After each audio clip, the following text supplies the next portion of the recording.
Give us a sense of how it looks from your point of view. We were very concerned about the oil industry only a week or two ago. Is it looking better now? Well, first, thanks, David, for having me. I appreciate the opportunity today. And yes, it is starting to look really good. As the president tweeted out this morning, and as he's been saying for quite some time now, we're on the verge of a transition to greatness, and we're starting to see it. We now have 23 states that are opening up. There are local economies that represents roughly 40% of the gasoline demand in the United States. We're starting to see oil prices stabilize.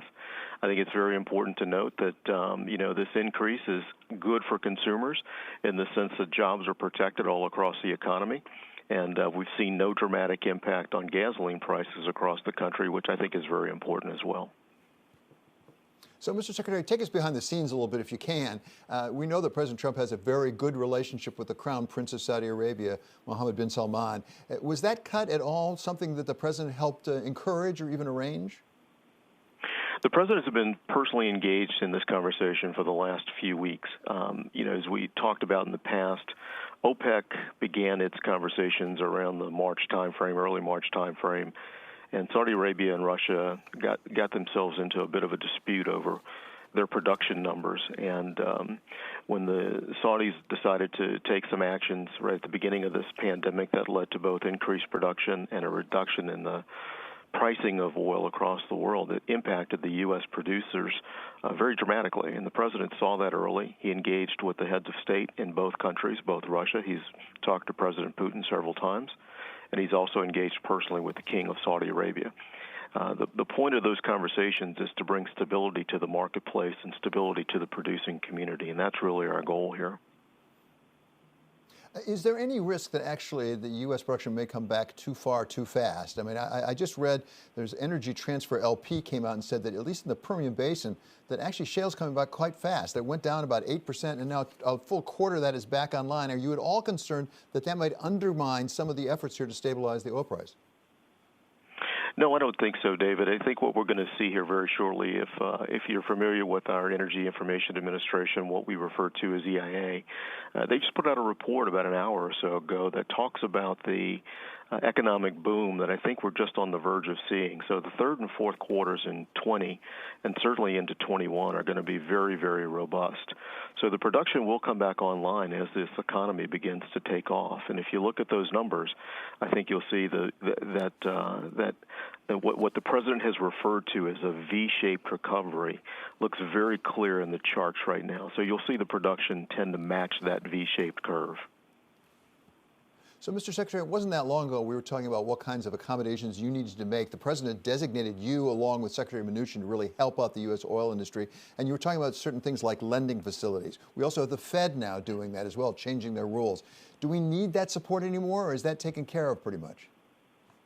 Well, it's a little early to tell, and it varies company by company. But what the Secretary directed both Secretary Mnuchin and myself to do was to evaluate the programs that were passed by the Congress and ensure that there is access for these energy industries to those programs. And that's what we've done. Secretary Mnuchin worked very closely with the Federal Reserve. We adjusted the program, the Main Street Lending Program, and made that program available to what we refer to as mid-cap size companies. There are companies in America that are investment grade. They perhaps do not need the same level of economic help that others do in the marketplace, and they have access to capital and access to liquidity perhaps others don't have. But there are many companies out there that simply didn't have that option. So making available this program that was passed by Congress was very, very important. And I applaud Secretary Mnuchin, the Federal Reserve, and others for moving so aggressively to do exactly that.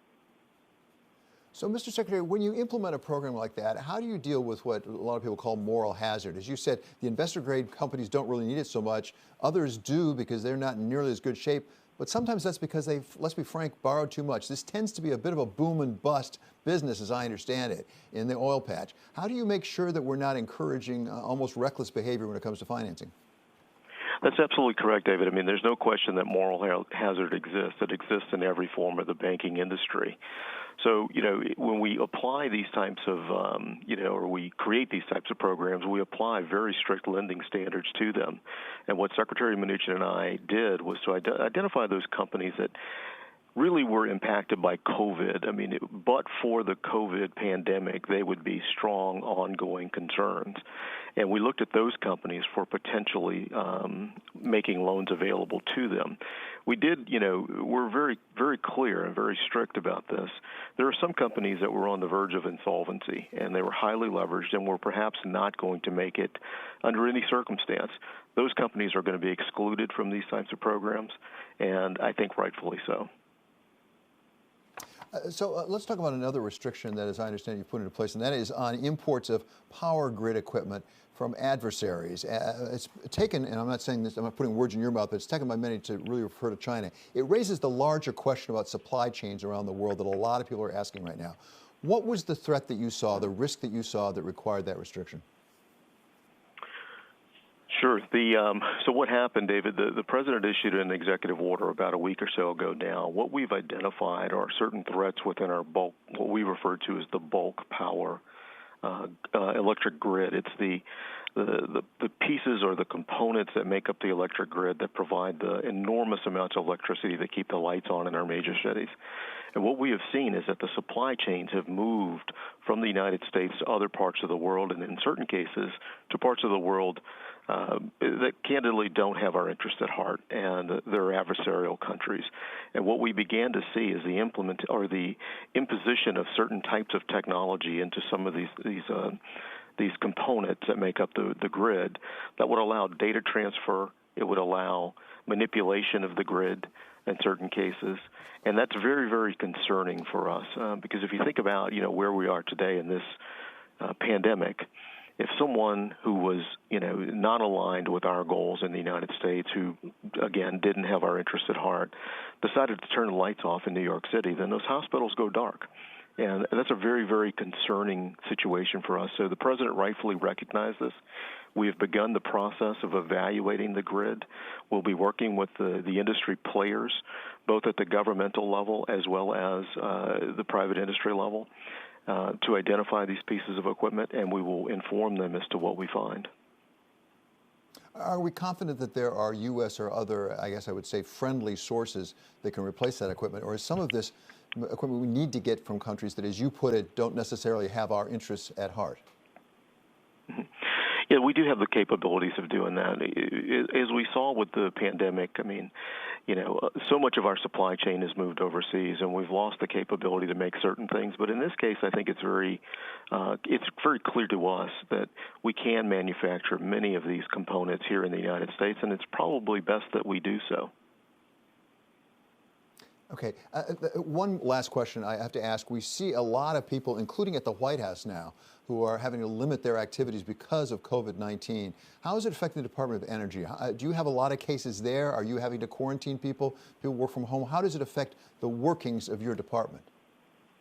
Sure. Well, we have moved to a maximum telework environment. Many of our employees are working from home. We have very, very few cases here within the department. We have approximately 100,000 employees and federal contractors to our department. And, the numbers that we have in terms of actual cases are less than 500 across the entire complex.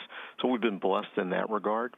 I'm also happy to report, though, that we have, our mission here at the department is not only to focus on things like electricity, oil and gas, and the provision of energy. It's also to be the nation's steward of our national nuclear weapon stockpile. And we supply those warheads to the United States Navy, and I'm happy to report that we've not missed a single shipment. Nothing has been delayed, and our employees have performed just admirably throughout this entire pandemic.